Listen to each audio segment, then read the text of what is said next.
The forest path, washed clean by recent rains, was a carpet of raw, tender green. Arnab walked slowly, his footsteps the only sound breaking the deep silence. All around him, centuries-old sal, garyan, and telsur trees stood as silent sentinels, their tops playing hide-and-seek with the low-hanging clouds. Beneath his feet, the scent of damp earth and decaying leaves mingled into the ancient, profound fragrance of the wilderness itself. This solitary walk was Arnab's escape, his excuse to flee the city's cacophony and be alone with his thoughts. Today, however, his cherished solitude was about to be broken by a different kind of meeting. Suddenly, his eyes caught on something unusual at the edge of the path. At the base of a large tree, something lay motionless. Approaching cautiously, he saw a beautiful, large bird with yellow-green plumage.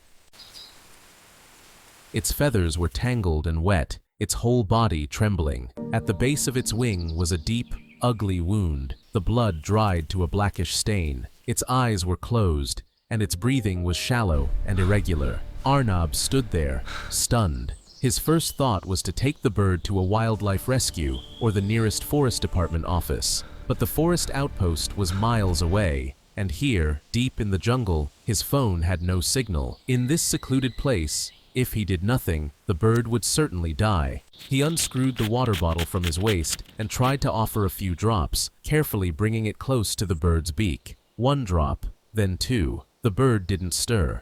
Then, pulling a thin towel from his backpack, Arnab carefully gathered the creature into his hands. Its body was light, silent, almost lifeless. The evening shadows were thickening. He decided he would administer first aid at his own dera, at the edge of this very forest. His dera was on the crest of a small hill at the forest's fringe, a wooden hut like an abandoned forest bungalow. It had once been a forest department shelter many years ago. Now, it was Arnab's refuge for solitude. He quickened his pace, holding the bird close to his chest, hoping his own body warmth might offer some comfort. He navigated around thorny bushes, his feet sinking softly into the damp earth as he hurried home. Upon reaching the hut, Arnab placed the bird on a soft towel bed. Then he began the first treatment. From his backpack, he retrieved a small first aid kit. He cleaned the wing wound with hydrogen peroxide, carefully removing some accumulated pus. The cut was deep, but hopefully, the infection hadn't spread yet.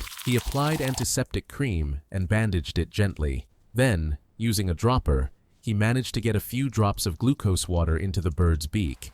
A painstaking task. The bird didn't sleep that night, and neither did Arnab. It shivered intermittently, and Arnab would wrap it in another towel, holding it close.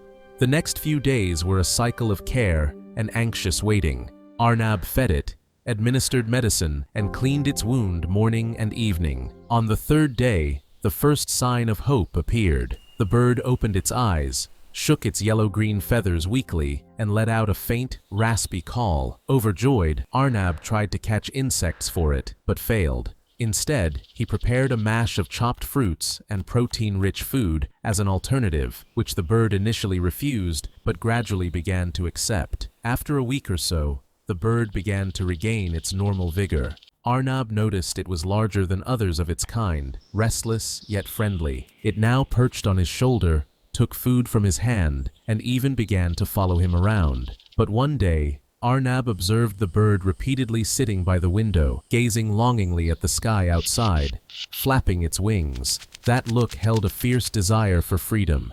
Arnab understood. The bird was getting better. It wanted to fly away. But the wing injury hadn't healed completely. Perhaps it never would fully. Releasing it into the forest now could mean it would fall prey to predators or starve, unable to hunt properly. This thought kept Arnab awake one whole night. The bird had become his friend. He had named it Patranga, but Patranga was preparing to return to its own world, yet wasn't fully capable. Then, Arnab made a decision. He would build a safe nest for Patranga, a place where it could come and go freely, yet have a protected shelter. The next morning, he began collecting materials from around the forest: dry soft grass, moss, small vines, feathers, and twigs. He chose a sturdy branch of a sal tree near his hut, a spot somewhat safe from ground predators and sheltered from rain and sun. He first built a strong wooden frame, then began weaving vines around it. He was careful to make it look natural. Inside, he lined it with soft grass and moss. He designed the entrance so larger birds of prey couldn't enter, but Patranga could move in and out easily. For the roof, he used large leaves and a small piece of tin to keep the rain out. Beside the nest, he built a small platform where Patranga could sit and bask in the sun. In front, he placed a small bowl for daily food and water.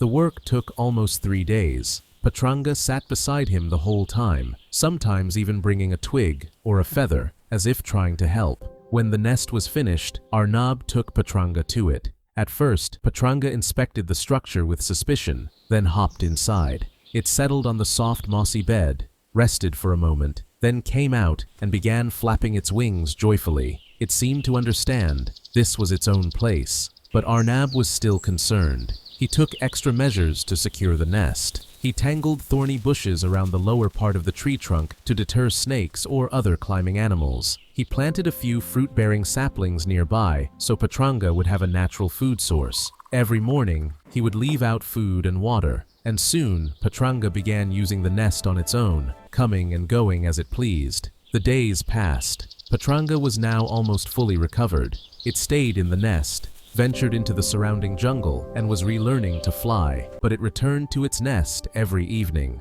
A strange bond had formed between Arnab and the bird. When Arnab went for walks, Patranga often flew alongside him. When Arnab read or cooked, Patranga would perch on the hut's veranda. One morning, Arnab noticed Patranga was not in its nest. Anxious, he went searching in the forest. After a long while, he spotted Patranga on a distant tree branch, and beside it was another bird of the same species. The two were singing together, as if introducing themselves to each other. Arnab realized Patranga was no longer alone. It had found a companion of its own kind.